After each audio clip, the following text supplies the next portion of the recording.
Welcome to Torrential Rift. Today's special guest is Jimmy P. Brown II from Deliverance. We do a deep dive into each song, and we learn how the Novella project formed. All that and more today on the Riff. All right, let's do this.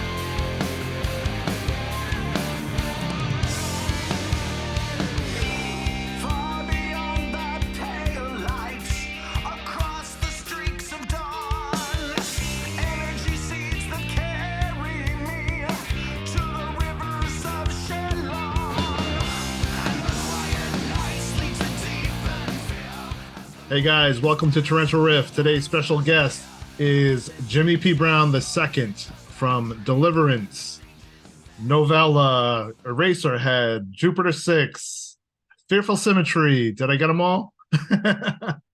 Cauldron of Puke. So Jimmy, welcome to the show. Thank you. Today we are going to talk about your newest 4 EP project called Novella. Novella 1 came out, and then Novella 2 just got released. So if you don't mind, if you can just give us a quick history of how Novella concept, what you were thinking, and then how the players came to be with the Novella project.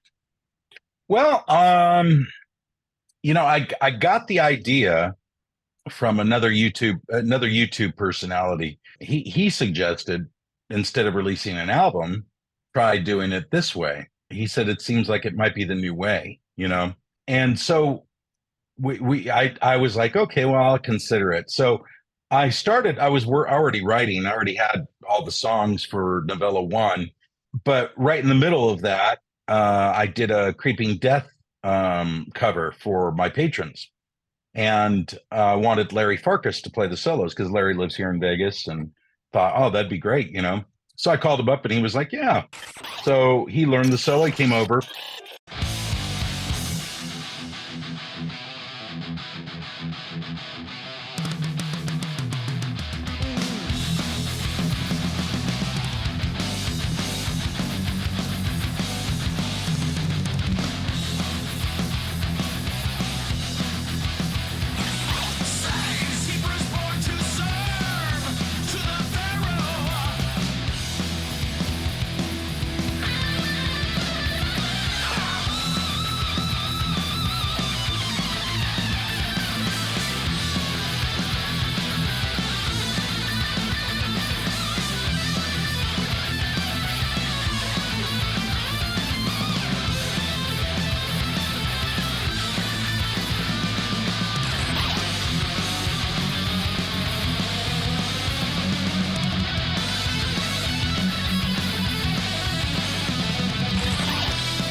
And then he asked, so what have you been doing lately? And I showed him the songs, and he just freaked out. He was there. He had my guitar in his hand. He just started coming up with little parts. And he's like, do you need another guitar player? And I said, do you want to play on this? And he's like, man, yeah.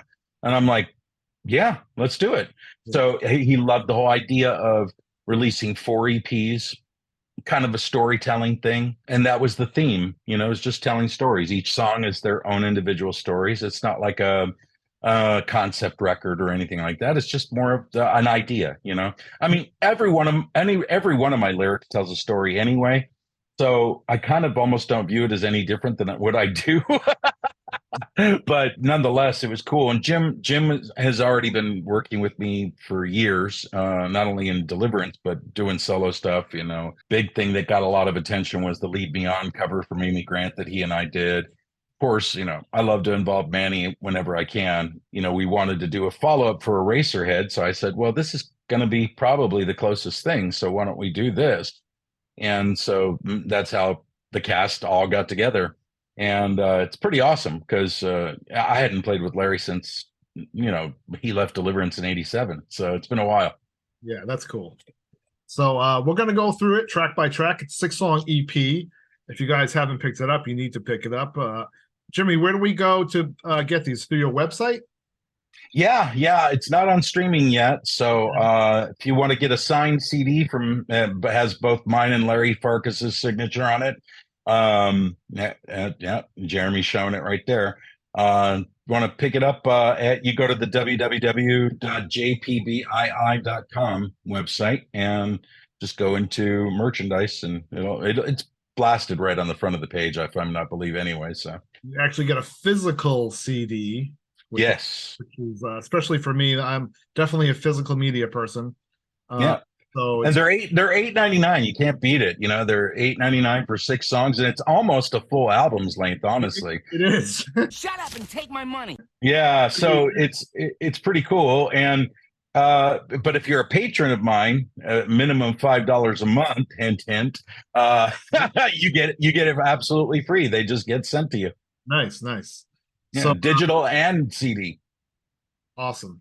So let's start with track 1, which is 11:54, which is time 11:54 p.m.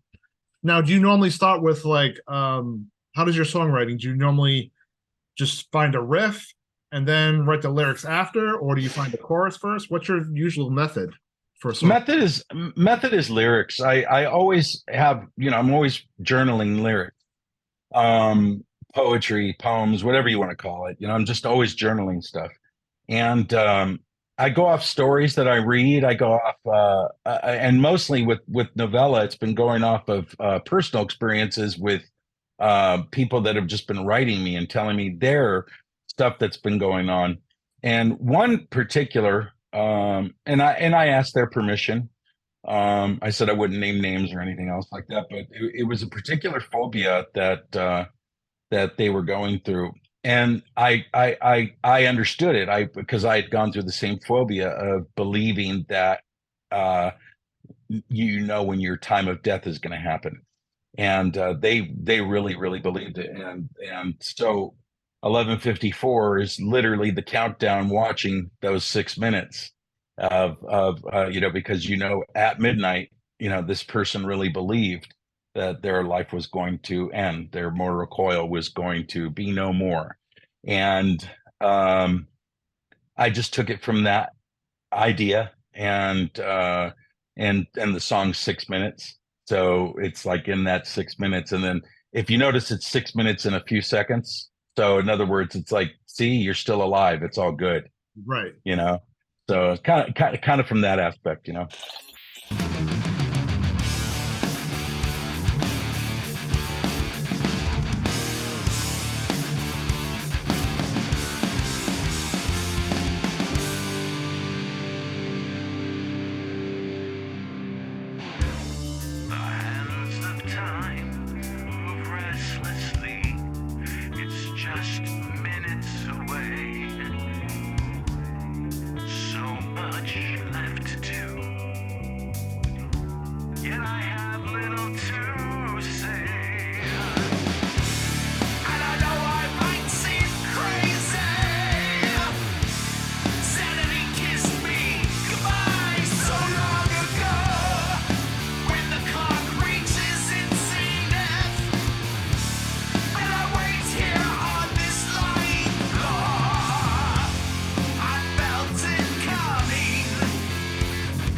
I want to say with this EP, it's very interesting, the musical direction.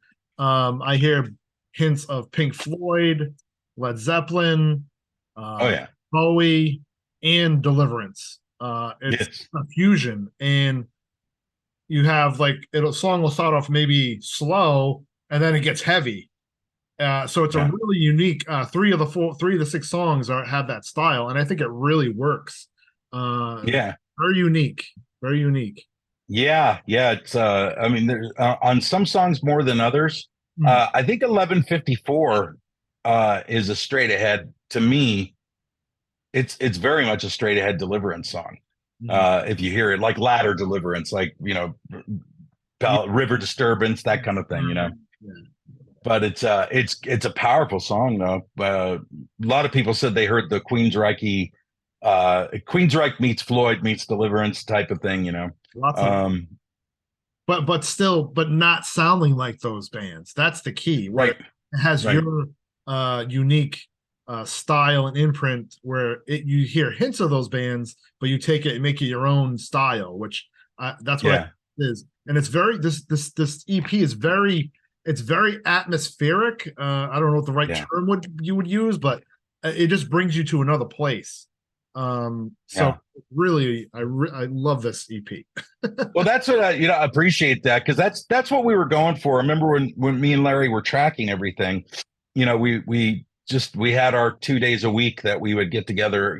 I was working on it nonstop, but I would only get Larry for 2 days a week, and I'd already tracked Manny's parts and Jim's parts, and so now it was just the building block, because as you said, it's very ambient, it's very ethereal, it's got a lot going on. There's a lot Yep, of mix.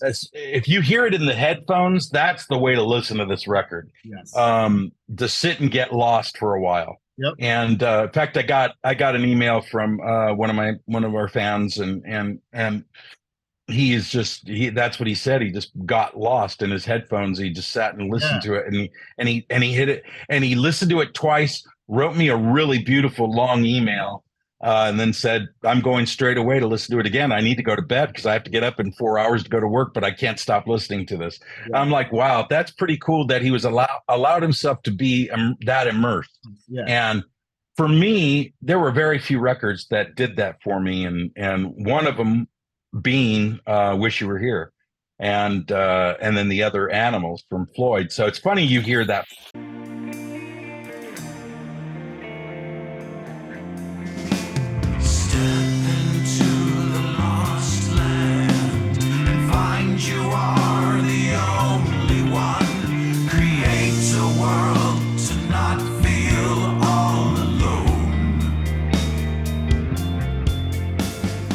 All right, Jimmy. So track 2 is Enter Nothingness. How did that one form, and what was the thought behind that song? Oh wow, that one is it's funny, it's Larry's absolute favorite song on the whole thing. He just goes on and on about it, and he pays me the biggest compliment because I do that first solo, that very Gilmore-y type solo. Yep. And he says it's the best solo on the record. I'm like, oh come on. And he's like, no. He goes, it's just ridiculous. He goes, and it leads you into that realm where you need to be, headspace wise.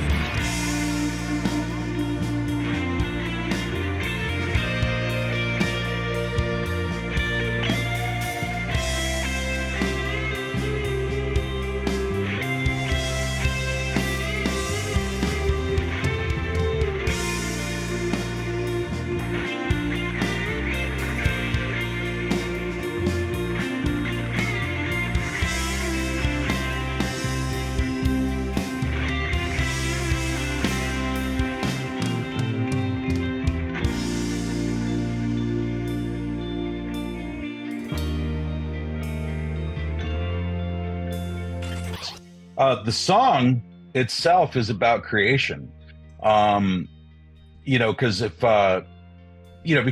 obviously we know what the Bible says as far as the English interpretation. It's just very, very, in the beginning God created the heavens and the earth, and it was without form and void, and darkness hovered over the face of the deep.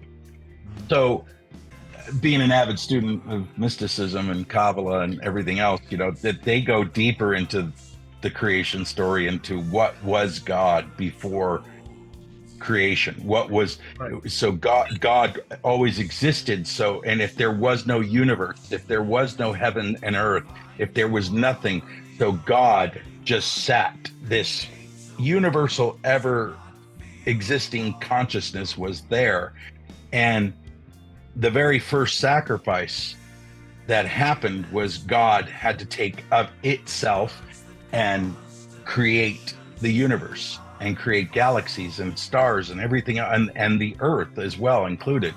And the first words uttered to create the universe was and to create creation as it is was, I am nothingness. I am the not.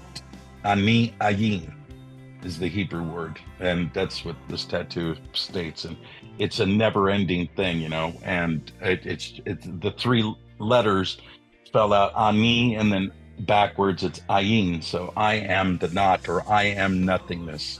And that was what had to happen to create something out of nothing. And it's kind of my own lending of interpretation to that idea and that precept.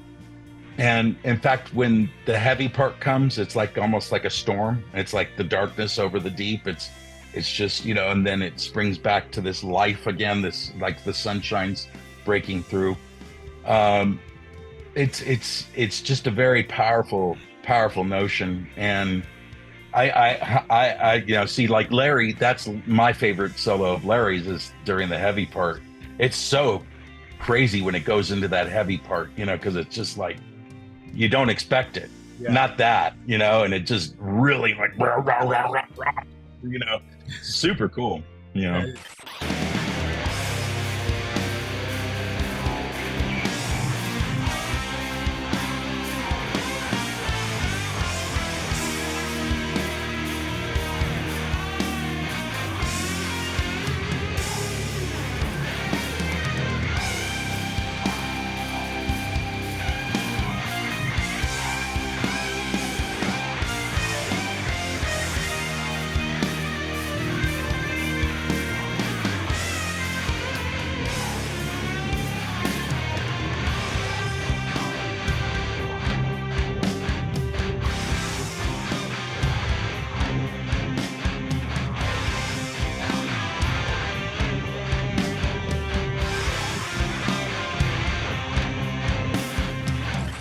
Really cool song. Again, it has Yeah, it starts off slow and then it gets heavy. So yeah, and that's probably the most ambient guitar you're going to hear from me is at least to date, you know, is that, you know, it was just so fun to do. I just gotten this new pedal from Strymon, and it literally just, I recorded it. I was like working on that riff, and I ended up recording it, and that's how it happened. It was just so cool. It was very inspired.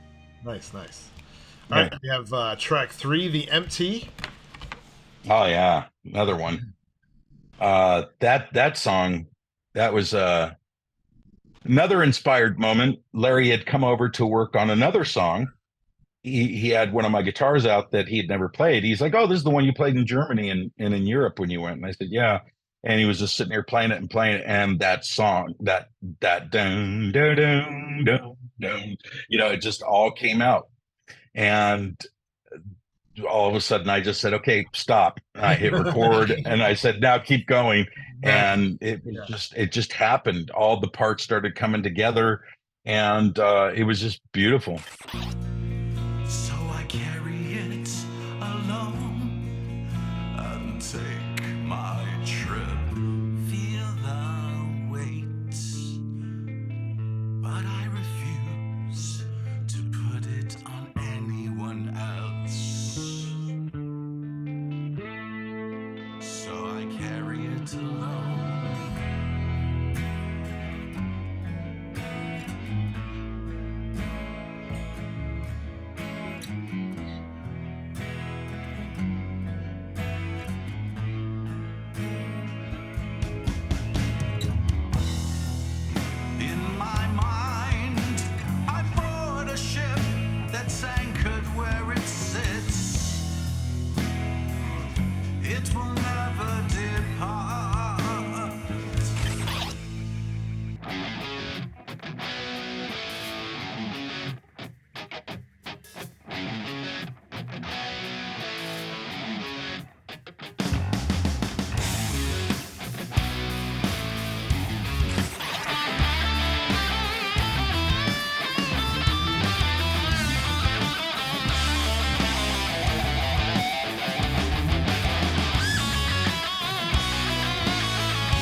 lyrically, it's a place of feeling completely lost. And I think that especially coming into our age group, once you start hitting your late 40s, going into your 50s, you start kind of feeling this place of you're happy, you're content, you have your kids, your grandkids maybe, and good job or whatever, but you feel lost. You kind of just and some people call it a midlife crisis, but I think it's more of a needing to get in touch with that part of yourself that is really craving that oneness with God. So I took liberties with it and just explained a story of a guy who's going through these feelings and emotions and wanting and especially with all the craziness happening right now, politics, the world, just the world. Yeah. Doesn't even have to be politics, it's just the world. It's just weird.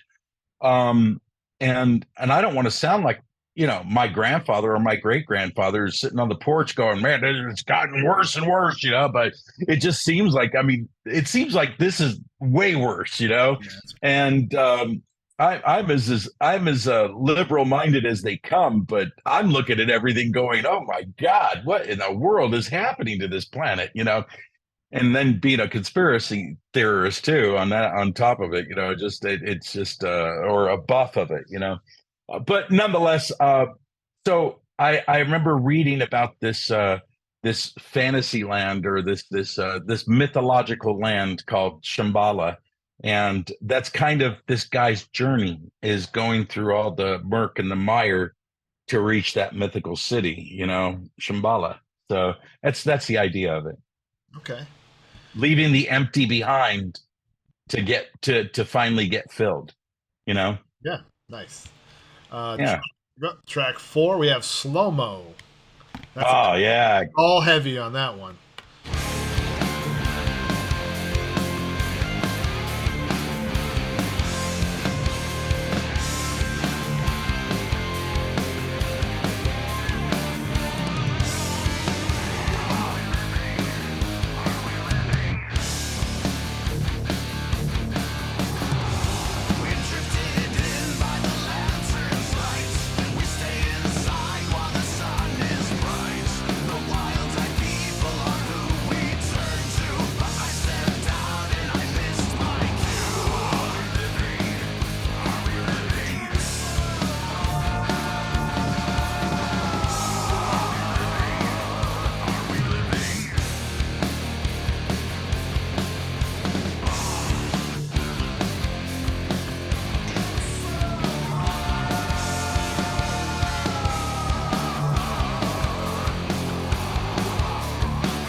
That's a fun song, man. We had a lot of fun with that one.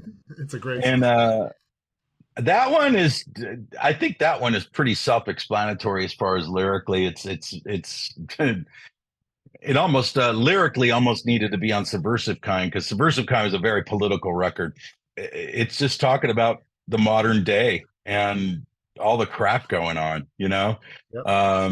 Because there's just so much happening in it, and at times it feels like we're living in slow-mo, because that feeling of just everything being kind of chaotic, and then all of a sudden it just seems like everything just goes slow, and you're taking a look. And I think that's the important part, is when you're in slow-mo, and now it gives you a chance to almost take a step back and look at everything and go, what in the world is going on here? It's again just taking a look at the world events right now, and it's kind of my commentary on it. And we have the last track, which is Universal Disturbance. Oh no! You track 5. Track 5. Take a breath. I skipped one. Oh yeah, great. Breath. And that's again. I don't know if you call it a ballad necessarily, but it's a quieter song. Yeah, it's definitely there. I don't think that one has any heavy parts. No, that's why Um, it's a nice. It's again atmospheric. Just brings you somewhere. You know. yeah, it's a beautiful song. I think I remember when Larry first brought it to me, that main riff. Da, da, da, da, da.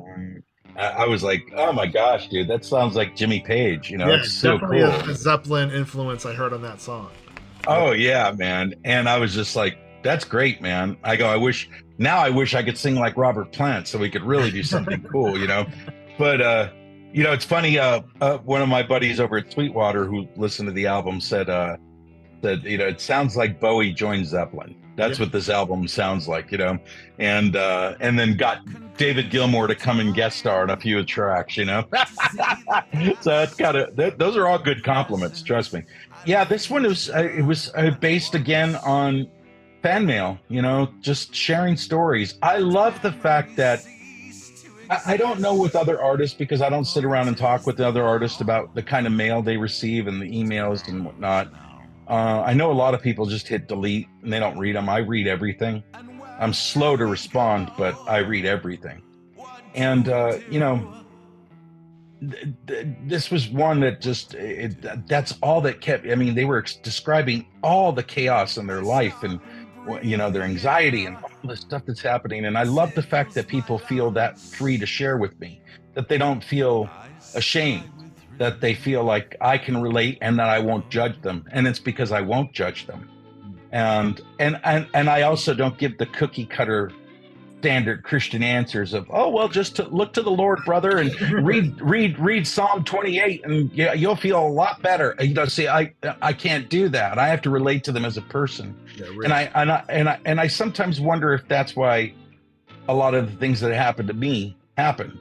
And maybe because it set me up as somebody that could relate to people that are going through what they're going through mentally. The first thing that just kept going through, I was reading this email and I felt so bad for this person. And I just said, the first thing I typed on my email reply back to them was, just stay still and take a breath. That was it. And it's so funny because I responded that. And then I said, I'll get back with you with more later. And I did. About a week later, but they responded and they said, at first I was a little upset with that response, just stay still and take a breath. But he goes, but then I got it. I got exactly what you were saying, and I did. I just stood back, like almost stepped out from beyond that situation I was in, and just started doing slow breathing. And he goes, it made me feel better. And I'm like, oh wow. It's funny because my response was more like take a chill pill, but what it really was, I take a breath. I don't know if it's intervention from the Spirit of the Lord or whatever, but it just worked. And then we had a really nice exchange, but that was definitely the influence of that song. Yeah, I think we all need to take a breath because I think there's so much multimedia and Facebook and all this. It's all constant information. Oh, it's nonstop. It's nonstop. So it's good to be still and be quiet and, like you said, take a breath. And, yeah. Refocus yourself. Yeah. So. Yeah, and that was the idea. That was the idea. So I'm glad it came across. and I think it goes with the music real well too. Oh yeah, it fits right in the CP. It fits perfect.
Yeah. So it makes me happy. And then the last track we have is track 6, which is A Universal Disturbance. Oh yeah, that's a fun song. Yeah. It's like that's super heavy Zeppelin, you know, that yeah, it's and it's just like right away with vocals and kind of aggressive and angry. And that was again based on another sharing of a person that I know. And it was so funny because the entire dialogue of the conversation, because like you and I have talked on the phone many times, and Mhm. and you know, other people that I talk to, I tend to stay away from the phone. I love to text instead, but sometimes it's better to get on the horn and actually Yeah. talk with people. And Yep. this person was oh, inside of the hour. I started actually writing it down and just started doing check marks because they kept saying, "What if I? Well, what if I? Well, what if I did this? And what if I did that? And what if this happens? And what if I was this? And what if I was?" And I was like, "Oh my God, they're like saying this." Like, so at that halfway through the conversation, I was like, and then I had it like 78 times. I'm like, "Oh my gosh, this person!" And I didn't even track the first half hour of "What if I?" And that's why and it just kind of gave you the idea It's this chorus, yeah. yeah. So, you know, what is the lyric for the chorus? A picture serene, so obscene. Yep. Seems Appears there's no one left. Yeah, it appears there's no one left to redeem. Yep. Please go away. No need to betray. Yep. Even the nomads will find their stay, or so, you know.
It was kind of, that was the way I was feeling, not in a mean way or a bad way, but this person was so beyond self-absorbed.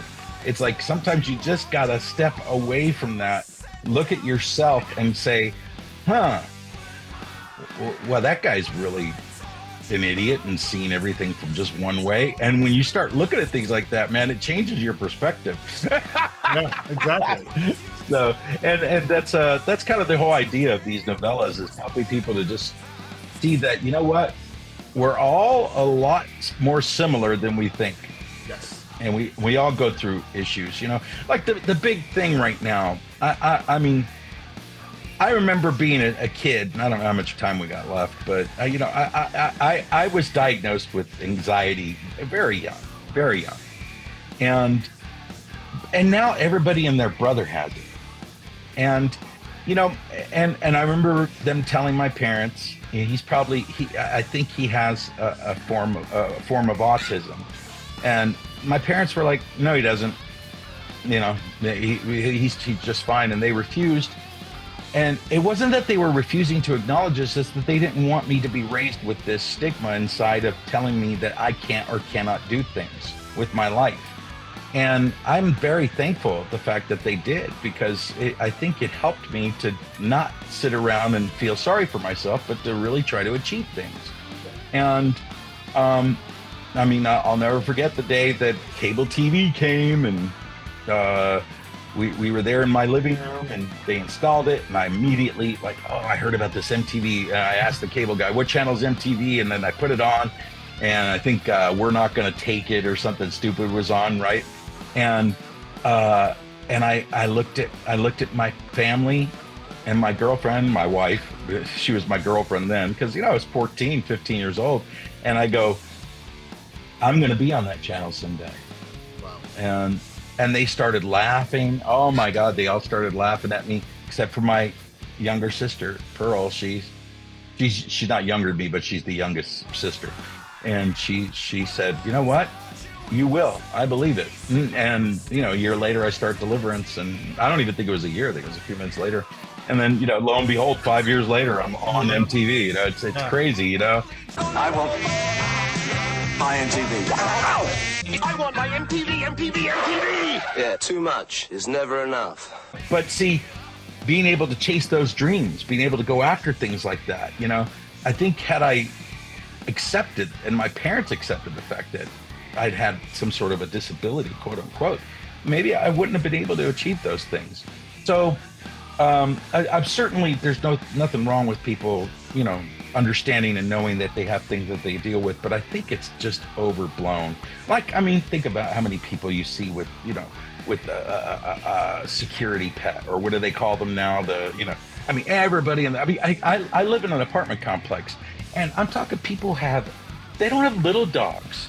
They have pit bulls, and they're certified comfort dog or whatever. I'm like, are you kidding me? Come on. In other words, things have gotten so obscene. They're ridiculous. And people just don't know how to, I don't know, get a grip. Because, man, life's hard for all of us. Rich or poor. Yep.